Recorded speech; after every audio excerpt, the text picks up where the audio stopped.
Right, we're recording. Okay, this is Hi from Free the Hunter. Mike here and Aldo in New York. Hi Aldo, how you doing? Good, and you? Yeah, good. It's been a little while since the last podcast, and Yes.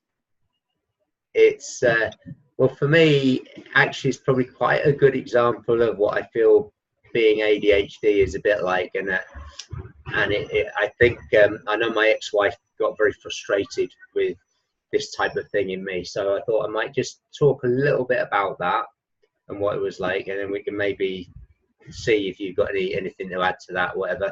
But then also we're wanting to look at Okay. what a non-ADHD person's perception of someone with ADHD is, just from our own personal experience, Right.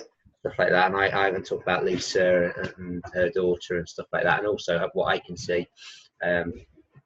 Cool.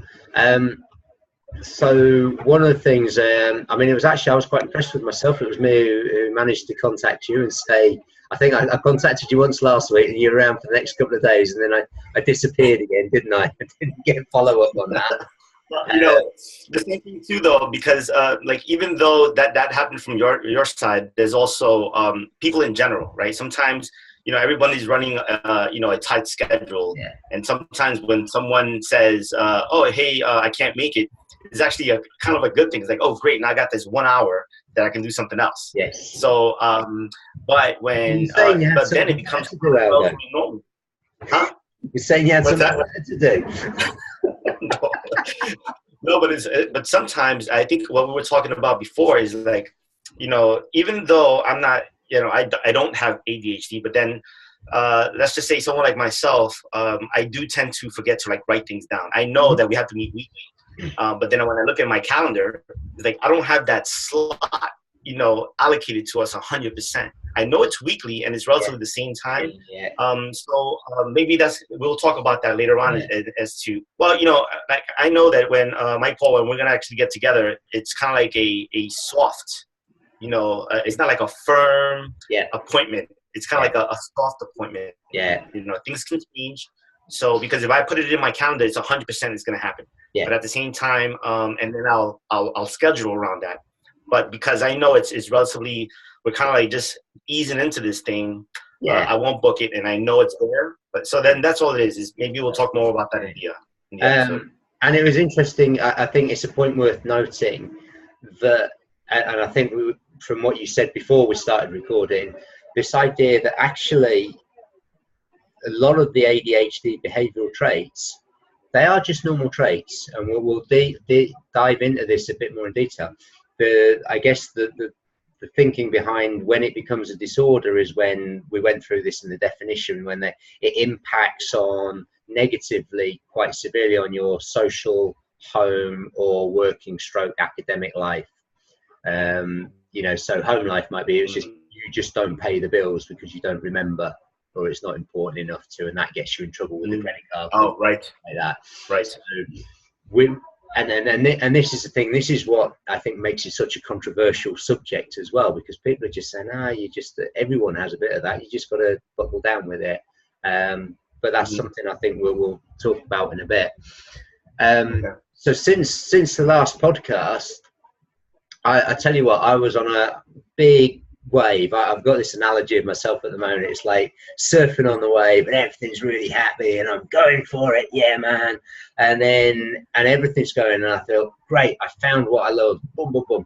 But then this has been a recurring pattern in my life that I can remember, certainly post cancer, and something my ex-wife got frustrated with is like, then all of a sudden I would be talking about this subject. So I've been talking since doing the podcast, and when I messages say, "Can you help?" The only thing I've been talking about is ADHD, and a couple of people are okay with it and love it. The rest of the people hate me. It's like, oh, for fuck's sake, Mike, shut up. It's like, and I'm like that, and I'm boom, boom, boom, boom, boom. But then after 3 or 4 weeks, and we've got the project going, we've got a structure, we've got a long-term agenda, we've got some ideas about maybe how we can, eventually help people with this. it's just, and then all of a sudden I find I'm going off the boil. Mm.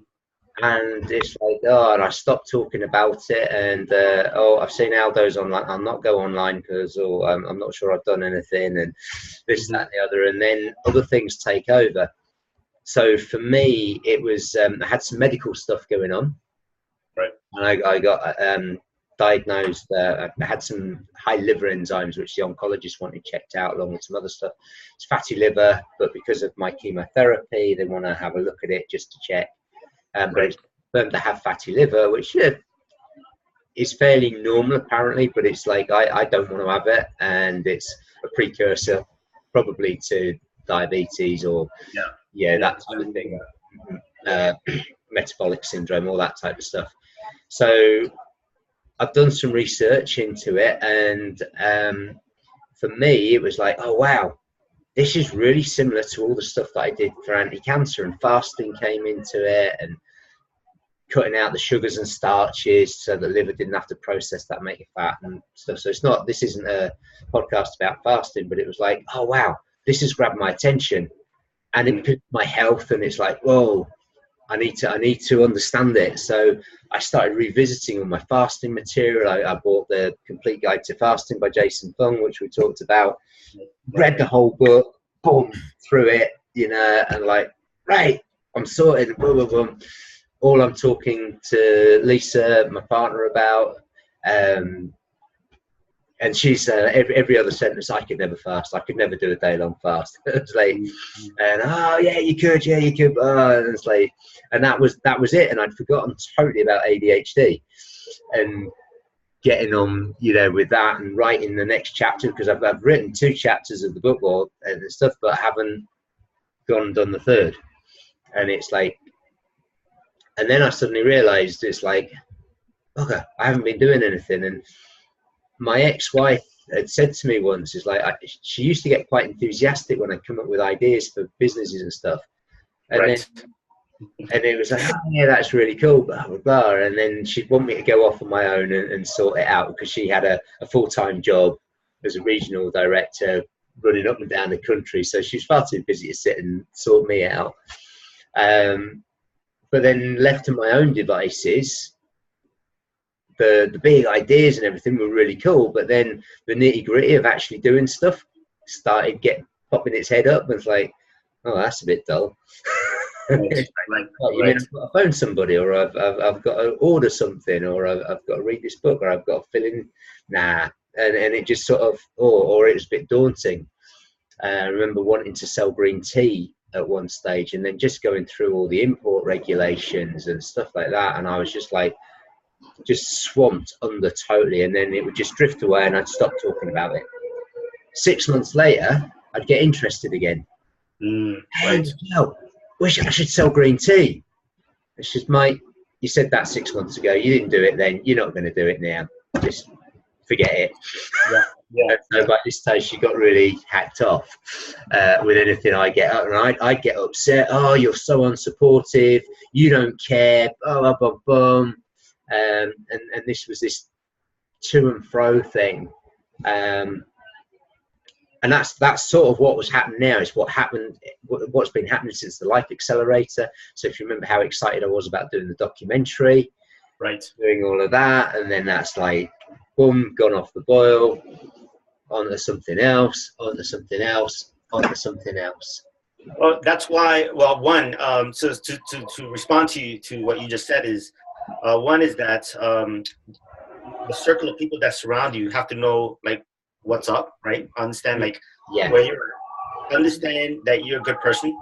Understand that, okay, ADHD, and then understand what that's all about. And then from there, it's like, oh, okay, if you got a project, they kind of like, so then the circle around you, the ones that want to like collaborate with you, eventually have to understand that we know where we want to go.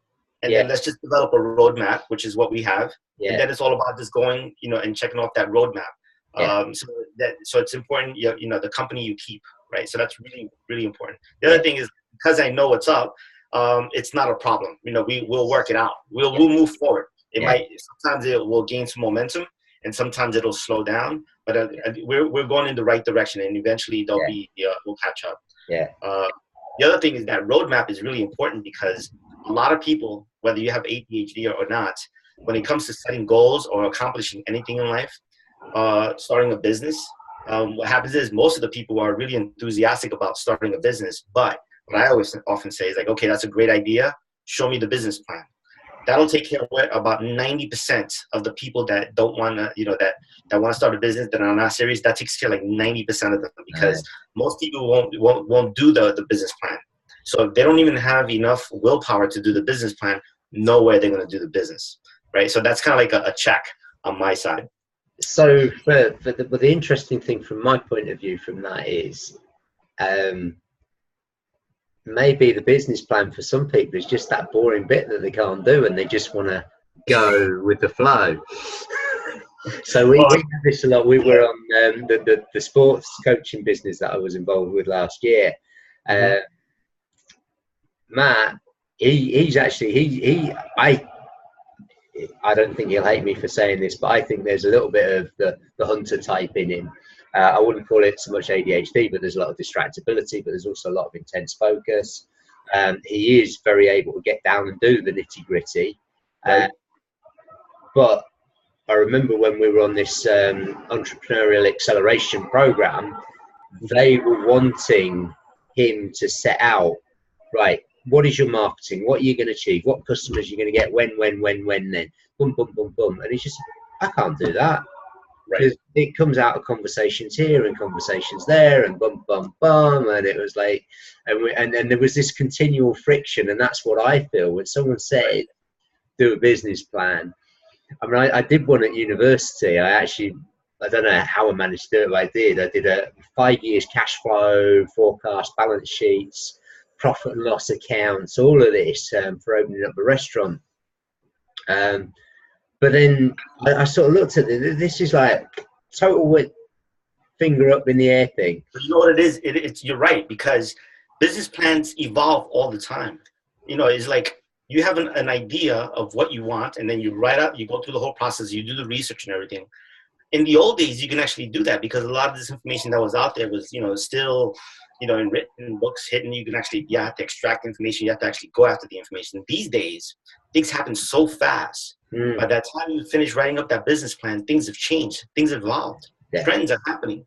The attention span of people is just getting shorter and shorter, and business just keeps being disrupted. Across industries and being recreated. So the things that would work in the past / business plan, they don't tend to work to these days, which is why now, and I don't know if you've seen this out there, if you look on, if you ever want to start a business, and which is kind of like my point about, like, let's just say you have ADHD. Today, two things that happen today. Now you have what's called a business canvas. Yeah, I mean, that one pager. I don't know if you've seen that. Yeah, that's what we used, and Lead Startup Guide and all of that sort of stuff. And I was going to say that if you hadn't mentioned that, I was just going to say that's so much better, because I can get my head around filling one of those in. Yes. And I can work from that. And it's great. And then you can, because we were doing it with Post-it notes and stuff, and you can just shift the Post-it notes around, take a photo, all sorts. And then like the technology today to be able to deal with that is cool. So I would say, and this is always going to be the difficulty, isn't it? Is like when with running a business, the ADHD type or the hunter type person is going to have their interests and things that they really want to do. Right. There's going to be the person who's good at the getting everything structured, knowing where we're going, setting the goals and stuff like that. For me, it's really weird, because whenever you say, to accomplish stuff in life, you need goals and stuff like that, I just think, I don't want goals. I don't know why. I think, one, because I know that I don't, certainly anything that's long term, we've already talked about, I've got this 4-week attention span, seemingly. And it's like, well, setting a year-long goal for that is really tricky. So the book was quite a big thing to say, I want to write a book in a year and stuff like that. My get out clause is that it's a live book. So it's about my experience, and so I can write about this. I can write about me going off track. I don't necessarily won't be writing about what I got off track on in depth, but You know, it's that. Well, I mean, the definition of a book these days, right? It's no longer a book the way you just, you write pages, there's chapters in there, and then, you publish it, and then here's a hardcover book. Now you can actually have a book. You have different mediums where you can actually publish stuff. For example, Medium, you can actually have a paragraph, have pictures, and then have that link to a conversation, and then continue, and then so you can just have so you can actually publish an electronic book that has multiple multiple media formats. Yeah. So we are writing the book, and which is what I'm saying. Like, it's in your favor. Technology right now is in your favor. Yeah, that's it. Whereas we would have a discussion in the old days about what we're discussing right now, and then talk about, oh yeah, we should start a program. We just press record, you and I, and then we are going at it, right? For 1 hour, we'll discuss certain topics, and then it's all going to come together in the end. Yeah. So it's for, if you have ADHD, technology is in your favor. I think the last thing I wanted to share with you is that Google Sheet process. I love that stuff, because now you can actually have a live document, and we can both be on different continents at any time and be able to update that book in real time. And then do it all for free of charge as well, which is amazing.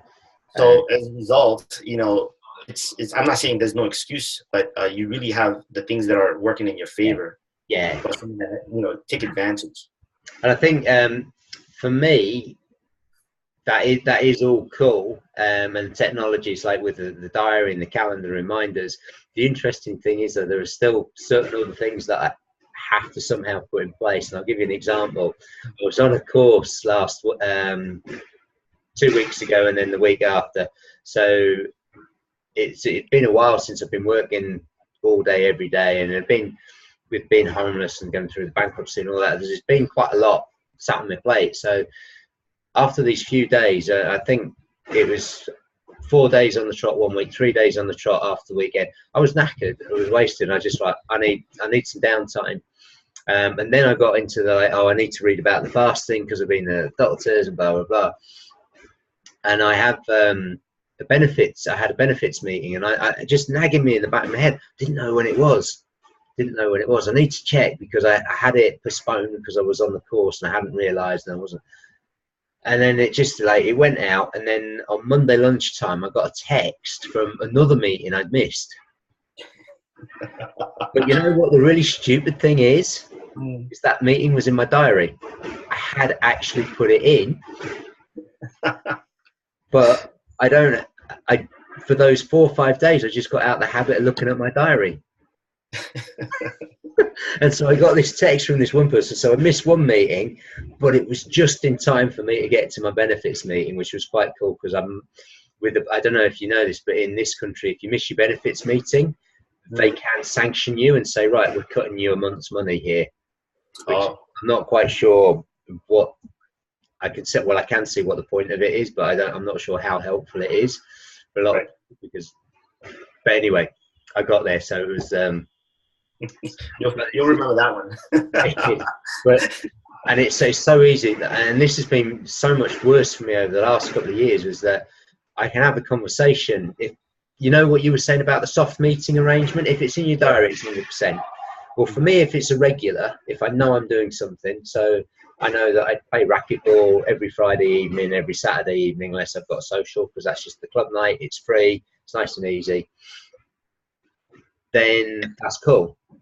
But when I was doing the personal training, it was like, great, client X, it's on Tuesday night and Thursday night. But then 1 week you bring up and say, oh, next week I can't do Thursday, can we do it Wednesday, just one on Wednesday instead? Well, you guarantee, and I'll go, yeah, that's cool. And first off, I wouldn't put it in my diary. So I turn up on Tuesday, the little bugger hasn't turned up. So then I'm texting him, where are you? Are you okay? And I'm only coming on Wednesday this week. Oh yeah, sorry. It's like this conversation never happened. And this is part of the working memory stuff. So some of the reading I've done around this is around what they call executive functions. So time management, working memory, impulsivity control. There's a few of these things that they talk about. everyone has problems with these typically when you're tired. Yeah. But the ADHD person or the hunter type, I think, has far more greater problems. They're off both ends of the scale. Well, you know, my point, my response to that is that, look, more these days with the technology and let's just say people that don't have ADHD, right? You'd be surprised how many people operate the same way you're discussing right now. I'll give you an example of myself. You know, I got a lot of things going on, but it's in my head, right? And then once in a while, and I have a laptop, I have my cell phone, I have all the technology. The same way like you, I forget to write things down on my calendar. Yeah. I'm conscious that I have to do it. I know it's coming. I don't know exactly what time it's going to be, but in the morning I'll take a look at my calendar and then that's it. It's like, okay, my morning is free around 11 o'clock. I'll take a look at my calendar. So I already have it in my. But you know, why even waste that mental real estate thinking about it when I could just write it down and so on? The other thing is sometimes throughout the whole day, at least for me personally, I'm distracted. I'm distracted with, you know, things that are just coming at me from different information. You know, I had my parents had to talk to this morning. You know, I had Gladys had to talk to, and just my son. I'm proud of him and everything that he's doing. And then, you know, it's like, oh yeah, I have to also meditate, and I also have I have all these things I have to do. And then also when I sit down and I start looking at what's going on prices and the stock market and the news, and before you know it, now I have to like. So now I realize I'm engaging and being distracted. Now I have to fight the distraction. Yes. The distraction itself. So one is to be distracted, and the other thing is to invest time fighting that distraction to bring it down, and then getting down to like a point now time to go to work. And when you actually look at it, it's like, man, I just spent like 4 hours. I really didn't do that much. I did like a half an hour's worth of work. You know, I'm like, okay, I have to do better, right? So even in the corporate world, you'd be surprised how many people are there working, you know, 9 to 5. They're like kind of like trying to figure things out. They're on calls all day, but they haven't really done any work. Yeah. And then between 5 and 6, they start to, you know, then they start engaging. And when everybody leaves, that's when they actually get to work. They're there till like 9 o'clock in the evening when they could have just done it in the daytime. Yeah, well, this is why I think whilst I think there is this spectrum, and if you accept the hunter-farmer theory, and just for argument's sake, you've got the perfect hunter at one end and the perfect farmer at the other end, and then there's this mix, like almost infinite number of mixes of those two, and probably more than that, you know, but just to simplify it for now. So we will all have elements. Mm-hmm. There's bits about me where I'm very farmer-like, and I need this needs to be done, this needs to be done, this needs to be done, but it seems less and less the further on I'm going. But that might well be my current situation as well, impacting all that. So everything's changeable, and the same will be for you. If we label you the farmer in this relationship, and I'm the hunter, mm-hmm. you will have the same thing. Like you say, you're in an environment where you can be distracted. And there's part of you that says, yeah, I need to be distracted because I need to understand what's going on with some of these things. Right. So I can't be fully focused on this one thing. And then the deadline kicks in. It's like, oh, shit, I've only got an hour left now and I've got to do it. And I actually think today's modern environment is actually bringing more and more of this out in people. Right. So, for instance, an open plan office, I understand now, whenever I went into the entrepreneurial program, the big office there, 50 to 80 businesses, you know, 1 to 4 people from each business, all sat in that office. And it's like, oh, wow, I want to say hello to him, and I want to say hello to her, and I want to chat about this, and I want to chat about that, and blah, blah, blah. It's networking. It's all to do with the business anyway, blah, blah. But I just couldn't sit down and focus on the business plan. Even the one-page business canvas was a problem for me in there, because there were so many other distractions. And so there will be some people who headphones on, boom, don't talk to me. Right. And you could see that, but there were others who were a bit of a mix. Right. And so I think everyone's got that. I think so too, but I think what we're doing right now, for example, some people, you know, as well, they have the business plan. They need, you know, they build everything and anything, operations, marketing plan. They're ready to go. The websites, everything's ready to go. Okay, now they got to go out there and sell, mm-hmm. and they don't do that. Yeah. The last thing they can actually, they don't have the skill set to actually just take a camera. Yeah. What we're doing right now, right? What we're doing, they can't even get in front of a camera because they're so self-conscious about, how they look, about their appearance, about what they're going to say, how they're going to say it. They need to the nth degree notes to be able to prepare. Yeah. So I think for me, ADHD, if you have that and you are good with people, you got to play your strengths, play those strengths. You're very good with people. We engaged in some awesome conversations. They last like 3 hours, yes. Which is why I always say, you know what, let's just film this stuff or record it because this is like valuable stuff. Yeah. And then we move forward. So look, right now we're spending an hour, right? I'm just going to jump in on that because for the first time, I've got the Zoom upgrade message. So we've got 10 minutes. Okay. Great. That'll give us some clarity. Sure. Okay, so maybe not quite so much in this meeting. Maybe that makes it easier for the end listener. So I'm just going to click that away. Stay with free for now. So because I don't have the money to pay for it yet, so we'll do that when we're ready. So yeah, just recap quickly what you said there.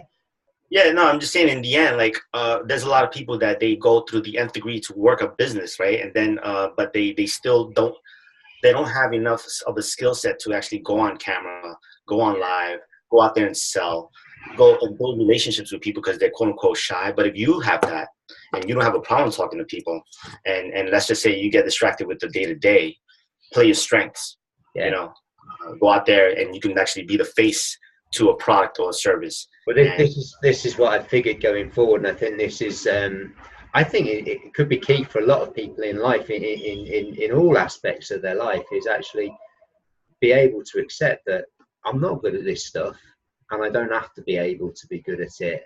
And I think Tim Ferriss talks a lot about this in the 4-Hour Working Week.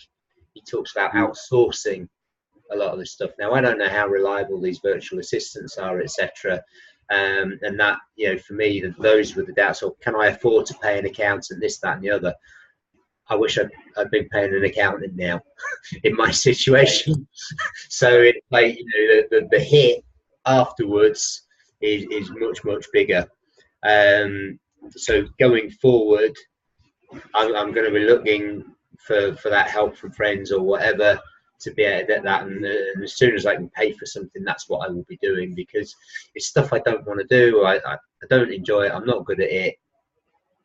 Well, I mean, look, this phone call here, right? This session here, in a sense, we're talking about ADHD, how to, the problem that you faced this week, with your project, and then you got distracted.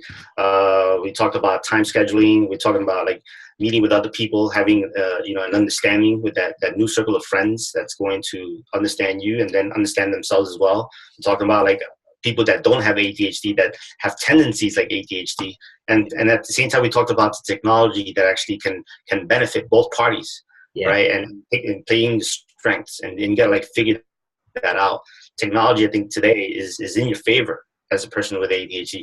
I think for me, if I had ADHD or I was a parent of a child that has ADHD, and I saw this session right here, I think it's super value add, right? And we could talk about this another time, but in terms of putting all this content into a digital asset where you can actually build this program and then do all the work up front, and then you don't need to invest in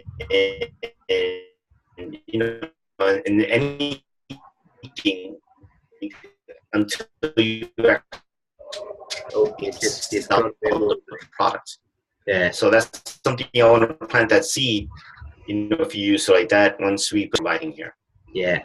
And I had this idea in my head, just on that, what you just talked about. I don't know if you ever played. There were these books that you could get a while back. They were fantasy-based books, and they were based on the game Dungeons and Dragons and things like that. And you see it with some sites now. It's like having different routes for the sites. Are you a clinician or are you a patient? And it's like having options to be able to go right. So you don't. I think for me, sometimes I feel like I need to go through a book from back to front, but that's like boring, because actually I don't want to go through all of that stuff. So being able to have any variety of routes here, and then like, okay, well, if this is what you can, let's have some suggestions. Maybe you want to do this chapter, that YouTube video, this sort of webinar here, that type of thing, and create a more dynamic resource, which certainly for the ADHD person would make it more interesting, because they don't have to just go through one by one and, well, I don't want to read, I'm bored of that bit now. So that would be good, and I think that's something I think slowly but surely start building. So I've got the base website up, where we can start. Maybe that could be the first place to start it. But getting back to what people might be able to get out of this, then, is this idea that the hunter type, ADHD type, will potentially just be really, really interested in something for a period of time. Now, Thom Hartmann did a video, and I'll try and put the link in the program notes. And he talks about this. He talks about Maslow's hierarchy of needs, but on top of that, he added the need to feel alive.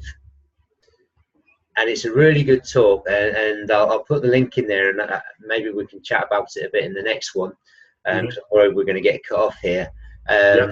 But to actually say, well, okay, that's what the ADHD person is good at, so how can we find something that's going to, what type of career could they do that works like that? And this guy I met the other day, he was talking about, you know, we mentioned starters and finishers, and he says, well, you can just do multiple starts, you know, you can have a blog and a YouTube channel, and you can just talk about what you want to talk about, because when you're talking about it, you're as passionate as anything.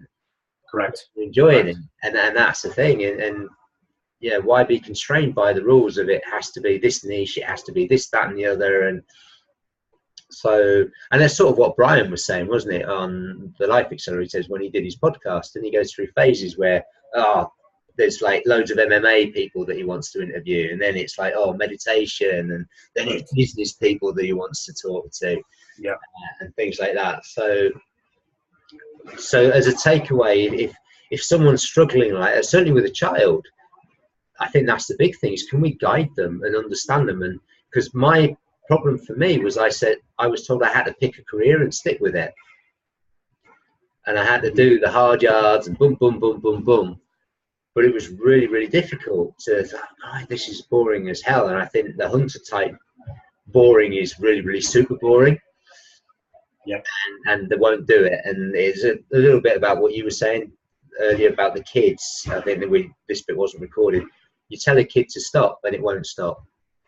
And that's the difference between a hunter type kid and a kid that we consider normal. I want to question that at some stage, but okay. But so I think that's a fairly good takeaway. And for those people who know people like that, maybe you know somebody like that, maybe it frustrates the hell out of you, like it frustrated my ex-wife. But maybe if you have this understanding of that's one of the traits, one of the behaviors. Thom Hartmann talks about different time spans. For him, he says his time span is 5 or 6 years. He starts a new business every 5 to 6 years. The kid who has this really high level ADHD, every few minutes they're needing to feel alive. So they're going to flick a rubber at someone, they're going to pinch someone, because the uproar that happens afterwards makes them feel good for a few minutes. Right. So even though they might be getting told off, it's like, I'm alive, you know, it's good to be alive. And then it all settles back down, the teacher's droning on, and A equals B plus C, and you drift off again, and then like, I need to do something to know I'm alive. So it's worth, you can look around, you can see if you've got children, maybe work colleagues, because I met somebody at a charity dinner who it'd been suggested that one of his team members was an ADHD person, so he went away and researched it and said actually it seemed to fit, so he started treating that person differently in terms of the way he would ask him to do things and stuff. And I'd like to get this guy on interview so we can talk about that, because I think in the workplace a lot of people will get frustrated with their teammates. Maybe they don't turn up on time, or maybe, and it's like, that's disrespectful. maybe it's just their mindset is just totally different, and they don't even respect doesn't come anywhere near it. But so I